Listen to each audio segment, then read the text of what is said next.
राम राम सभी साथियों को। अपने रीट का आगाज हो चुका है और कल और परसों में 27 और 28 के अंदर अपने L1 और L2 के रीट प्री के एग्जाम हो जाएंगे। तो आप सभी को ढेर सारी शुभकामनाएं, best of luck, best wishes आप सभी को। और भगवान भोलेनाथ से मैं कामना करता हूं कि आपका एग्जाम बड़ा ही शानदार हो, मस्त तरीके से हो, बिंदास तरीके से हो।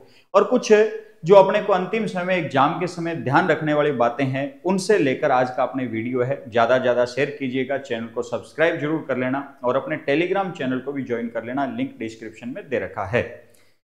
अब देखो क्या विशेष बातें रहती है, इस समय अपने तैयारी बहुत अच्छी होती है, कुछ अपने माइनर गलतियां कर देते हैं और उन गलतियों का अपने को खामियाजा भुगतना पड़ता है। फिर 2-3 महीने अपने टेंशन में चलते हैं और उस टेंशन को अपने ले ही क्यों, क्योंकि अपना एग्जाम बहुत अच्छा हुआ है। तो अपने एग्जाम अच्छे होने के बाद में प्री पास जैसे अपने को लगता है भी अपना हो जाएगा, बहुत अच्छा एग्जाम हुआ है, तो मेंस की तैयारी में अपने को लगना है, अपने को टेंशन नहीं लेनी है। ठीक है, तो उन्हीं के ऊपर अपने देखो कुछ बिंदु है, क्या क्या आपने उसमें ध्यान रखना है। तो देखिए आपका एक पॉइंट ये रहता है कि भाषा का चुनाव ओएमआर में सेम मत कर देना। मतलब भाषा का चुनाव करते समय आपने बहुत विशेष सावधानी रखनी है, अंतिम समय के अंदर इन बातों को बहुत विशेष तौर पर ध्यान रखना है। तो आज का सेशन जो है, इस वीडियो को अंत तक जरूर देखें सभी, ठीक है, आपके काफी हेल्पफुल ये वीडियो रहेगा। तो भाषा का जब चुनाव किया जाता है तो किन बातों को अपने को ध्यान में रखना है, देखिएगा। भाषा का जब चुनाव करते हैं अपने, तो इस प्रकार से अपने ध्यान रखना कि जो पेपर होगा उस पेपर पर अपने को एक फॉर्मेट मिलेगा, हिंदी और इंग्लिश दोनों लैंग्वेज के अंदर मिलेगा। जो आपको अच्छी लगे उस लैंग्वेज में आप डायरेक्शन देखिएगा। अब इसमें क्या दे रखा है कि यहां पर कुल प्रश्न संख्या दे रखी है, यहां पर प्रश्न संख्या कहां से कहां तक, मतलब 1 से 30, 31 से 60 तक ये बता रखा है। इसके बाद में अपने को पृष्ठ संख्या भी बता रखा है। जो नए विद्यार्थी हैं, मतलब अब की बार जो पहली बार रीट देने के लिए जा रहे हैं नए विद्यार्थी, उनके लिए डायरेक्शन ये बड़े जरूरी है, बड़ी अहम डायरेक्शन रहेंगे।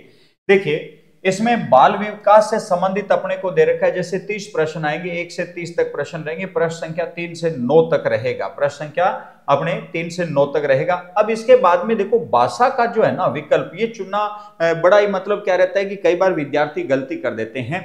आपने जो ध्यान रखना, आवेदन किया था उस आवेदन के अंदर आपने फर्स्ट लैंग्वेज, जैसे मान लो कि आपने हिंदी ली है और सेकंड लैंग्वेज जो है वो आपने संस्कृत ली है, तो आपने ध्यान रखना इन दोनों भाषाओं का आप ओएमआर सीट के अंदर किस प्रकार से फिल करेंगे, कैसे आपने इन भाषाओं को चुनना है। तो ध्यान रखना कि जो यहां पर सेकंड नंबर पर अपने को दे रखा है ना भाषा, केवल एक भाषा ही चुनाव करनी है। तो यहां पर हिंदी भी दे रखा है, अंग्रेजी है, संस्कृत है, उर्दू है, सिंधी है, पंजाबी और गुजराती है। तो कई बार विद्यार्थी क्या करता है कि यहीं से फर्स्ट मतलब उसने हिंदी कर दिया और कुछ पेज आगे बढ़कर वो संस्कृत का चुनाव कर लेता है, कुछ पेज बढ़कर आगे ध्यान रखना सिंधी या पंजाबी भाषा का चुनाव कर लेता है। तो अपने को ऐसा नहीं करना, क्योंकि ऐसा करने से अपने एक ही भाषा का चुनाव कर पाए। अपने को केवल एक भाषा यहां से चुननी है। जैसे अपने हिंदी का आवेदन किया था, इसमें आवेदन करते समय हिंदी भरा था, तो इसके हिंदी के क्वेश्चन अपने को कहां से मिले, 31 से लेकर 60 के बीच में, मतलब प्रश्न संख्या 31 से 60 और पेज संख्या ध्यान रखना कि 10 से 13 के बीच में अपने को हिंदी के क्वेश्चन मिलेंगे। तो यहां पर जो आपने फर्स्ट लैंग्वेज भरी है, हिंदी भाषा भरी है, तो ये यहां से आप देखिएगा। बात क्लियर हुई ना भी, हिंदी भाषा को नए विद्यार्थी जरूर देखिएगा इस वीडियो को अंत तक। हिंदी भाषा का चुनाव जो है वो यहां से 31 से 60 तक के क्वेश्चन है और 10 से 13 तक प्रश्न संख्या है, ये जरूर देख लीजिएगा।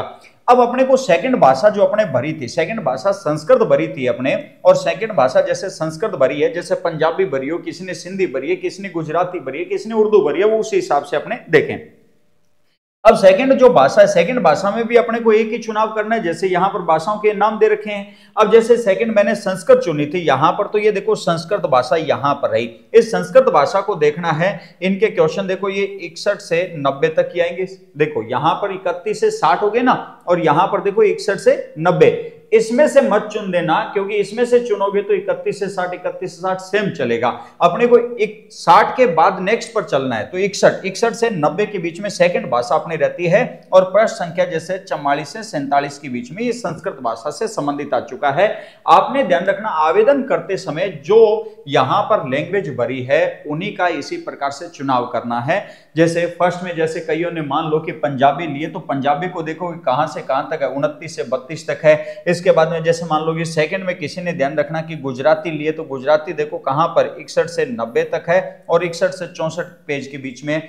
तो यहां पर ये प्रश्न संख्या जरूर चेक कर लेना, क्योंकि यहां पर आपको एक सहायता मिल जाएगी। कहीं आप इसी में से दोनों लैंग्वेज कर दो तो गलत हो जाएगा, अपने इस एग्जाम से आउट हो भी सकते हैं, क्योंकि 30 क्वेश्चन अपने लिए बड़े मायने रखते हैं। ठीक है, तो आप इन लैंग्वेज का चुनाव करते समय ये विकल्प जरूर देख लेना, और यहीं से जो आपने लैंग्वेज चुनी है आपके ध्यान रखना कि कोलेटर के अंदर लैंग्वेज आएगी। जहां आपका कोलेटर, जहां पर आपने फर्स्ट लैंग्वेज भरा है वो फर्स्ट लैंग्वेज होगी, तो फर्स्ट लैंग्वेज इसमें से देखें, सामने प्रश्न संख्या वहीं से हल करना स्टार्ट करें। सेकंड लैंग्वेज आपने जो कोलेटर में दे रखी है वो यहां से, जो थर्ड पॉइंट दे रखा है भाषा का, सेकंड भाषा दे रखा है, यहां से चुनाव करें। गलती मत करना किसी भी प्रकार की। नेक्स्ट अगर अपने बात करें तो दूसरा क्या रहता है कि अपने को ओएमआर सीट भरते समय क्या ध्यान रखना है। तो ओएमआर सीट जब आप भरो तो किन बातों का आपने ध्यान रखना है। अब देखो कि आपने एक नया जो फॉर्मूला अपनाया गया है, A B C D E, इस प्रकार से अपने पहले 4 ही ऑप्शन होते थे। ठीक है, ए बी सी डी ये 4 ऑप्शन होते थे, लेकिन अब अपने ऑप्शन कौन सा आ चुका है, 5वां ऑप्शन ई भी आ चुका है। अगर आप किसी क्वेश्चन को अटेम्प्ट नहीं करते हो, किसी भी क्वेश्चन को अटेम्प्ट नहीं करते हो, मतलब आपने ए में से आंसर नहीं बताया, आपने बी में से और आपने सी डी, इनमें से कोई भी अगर आपने आंसर नहीं बताया है, तो आपको अनिवार्य रूप से ध्यान रखना कि उस क्वेश्चन में फिल क्या करना होगा, ई ऑप्शन करना होगा। बात क्लियर है ना भाई। ओएमआर सीट जब भरो तो इस बात का विशेष रूप से ध्यान रखना कि आपके सामने 5 विकल्प होंगे। आपने किसी क्वेश्चन का आंसर नहीं दिया, जैसे आपसे पूछ लिया गया कि विश्व उपभोक्ता दिवस कब मनाया जाता है, आपको नहीं पता भी, विश्व उपभोक्ता दिवस नहीं पता आपको। अगर आपको आंसर आता है उसका, जैसे 15 मार्च को मनाया जाता है, ए ऑप्शन है तो आपने ए ऑप्शन फिल कर देना। अगर आपको नहीं पता है तो ध्यान रखना कि आप ई ऑप्शन अनिवार्य रूप से भरोगे, उसे ब्लैंक नहीं छोड़ना, खाली नहीं छोड़ना, उसके अंदर अपने को अनिवार्य रूप से भरना होगा। अगर नहीं भरोगे तो ध्यान रखना फिर नेगेटिव मार्किंग होगी, अंक काटे जाएंगे। ठीक, अब क्या नेगेटिव मार्किंग है क्या अपने, तो बिल्कुल भी नहीं है, घबराने की जरूरत नहीं है। नेगेटिव मार्किंग अपने एग्जाम में नहीं है। तो रीट परी जो पात्रता परीक्षा है, इस पात्रता परीक्षा के अंदर नेगेटिव मार्किंग नहीं है, ये ध्यान रखना, इसमें नेगेटिव मार्किंग नहीं है। बहुत से विद्यार्थियों के मैसेज आए थे कि सर नेगेटिव मार्किंग है या नहीं है, नहीं है, बिल्कुल नहीं है। लेकिन अगर आपने ई ऑप्शन नहीं भरा, क्वेश्चन नहीं आता है आपको और आपने ई ऑप्शन नहीं भरा, तो आपके अंक काटे जा सकते हैं। ठीक है, ये जरूर ध्यान रखना कि अगर आपने ई ऑप्शन, जो क्वेश्चन आपको नहीं आता है और अगर आपने वो उस क्वेश्चन में ई ऑप्शन नहीं भरा, उसका आंसर आपको नहीं पता, री ऑप्शन नहीं भरा, तो आपके अंक काटे जा सकते हैं। वैसे कोई नेगेटिव मार्किंग नहीं है एग्जाम में, आपने ई ऑप्शन का तो इस्तेमाल नहीं करना। ठीक है, अगर आपको कोई क्वेश्चन नहीं आता तो आप तुक्का भी लगा सकते हो, है ना, तुक्का भी लगा सकते हो। इन चारों में से कोई ना कोई एक आंसर अपना हो सकता है। अगर कोई क्वेश्चन नहीं आता तो आपने छोड़ना नहीं है, सभी क्वेश्चनों को अटेम्प्ट करना है। तो घबराइएगा नहीं, बिल्कुल भी नेगेटिव मार्किंग अपने एग्जाम में नहीं है। ड्रेस कोड क्या रहेगा, यह बात विशेष है। अब देखो, सरकार जो है, सरकार के द्वारा, बोर्ड के द्वारा गाइडलाइन जारी की जा चुकी है, तो आपने ड्रेस कोड को पूर्णतः फॉलो करना है, क्योंकि वहां पर जब अपने एग्जाम हॉल पहुंचते हैं, एग्जाम सेंटर पहुंचते हैं, तो वहां पर बहुत सी दिक्कत आ जाती है। कानों में जैसे बालियां वगैरह आपने बोला हुआ है नहीं पहनकर जानी, फिर भी अपने पहनकर चले जाते हैं। फिर वहां पर ये देख, तो सोने की होती है, किसी की चांदी की होती है, इन्हें वहां पर रखना थोड़ा सा मुश्किल हो जाता है। अगर बाई चांस पहनकर गए और अपने को वहां पर रखना पड़े तो अपने कहीं बाहर रखते हैं, और बाहर रखते हैं तो अपना पेपर में दिल नहीं लग पाएगा, मन नहीं लग पाएगा, और अपना पूरा पूरा ध्यान उस सोने की बालियों की तरफ रहेगा। भैया, सोने की बालियां दोबारा बनाई जा सकती है, लेकिन भविष्य दोबारा, मतलब समय दोबारा नहीं आएगा। किस्मत आपका साथ आज दे रही है, कल को नहीं देगी। तो आपने एग्जाम पर फोकस करना है, और किसी भी प्रकार का ऐसा जो बोर्ड ने मना किया है, ठीक है, जो अपने माध्यमिक शिक्षा बोर्ड है उनके द्वारा जो गाइडलाइन जारी की गई, उन्होंने जो ड्रेस कोड आपको कहा है वही ड्रेस कोड पहनकर जाना है। तो देखिएगा ड्रेस कोड में उन्होंने क्या क्या अपने को दिशा निर्देश दिए हैं, इन बातों को विशेष तौर पर ध्यान रखना है, आप उनका उल्लंघन नहीं करोगे। ठीक है, रीट परीक्षा 2024 ड्रेस कोड इन्होंने दिया है। रीट परीक्षा में उम्मीदवारों को एक निश्चित ड्रेस कोड का पालन करना होता है। यह ड्रेस कोड परीक्षा केंद्र पर सुरक्षा और अनुशासन बनाए रखने के लिए बनाए गए नीचे दिए गए ड्रेस कोड का पालन करना अनिवार्य है।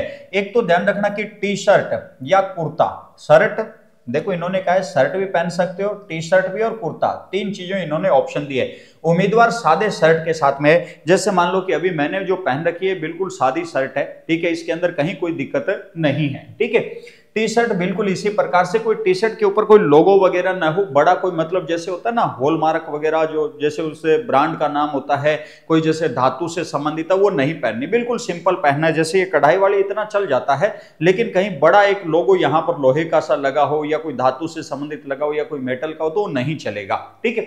इसके अलावा कुर्ता पहन सकते हो, मतलब जो चौड़ा पजामे वाला जो होता है ना अपने, वो पहन सकते हो, चौड़ा पजामा पहनकर जा सकते हो, कहीं कोई दिक्कत नहीं है, ठीक है। ध्यान रहे कि कपड़ों में जेब न हो, यह भी ध्यान रखना है कि कुर्ता पजामा जब पहनकर जाओ तो कुर्ता पजामा में जेबें बहुत होती है, तो यह भी विशेष ध्यान रखना है कि कुर्ता पजामा में जेब न के बराबर ही हो, ठीक है, एक आधी हो तो भी चल जाए लेकिन अधिक न हो। सिंपल अगर अपने शर्ट पहनी हुई, सिंपल अगर टी शर्ट पहनी हुई है तो कहीं कोई दिक्कत नहीं। और मैं ये कहता हूं कि आप कम से कम अगर एग्जाम के लिए एक हमेशा के लिए पर्टिकुलर कर लो, गोल गले की एक टी शर्ट रखा करो, ठीक है, जिसमें कहीं पर भी कुछ नहीं होता, बिल्कुल सिंपल सा सादा सा एक ब्रांड रखा करो, ठीक है, गोल गले की एक टी शर्ट पहनकर जाया करो, जिसमें कॉलर का झंझट नहीं है, बाजू के कटने का कोई डर नहीं है, कोई बड़ा लोगो उसके ऊपर नहीं है, ठीक है। पैंट या सलवार, पैंट या सलवार ध्यान रखना कि जो लड़के हैं वो पैंट और लड़कियां जो है सलवार, ठीक है।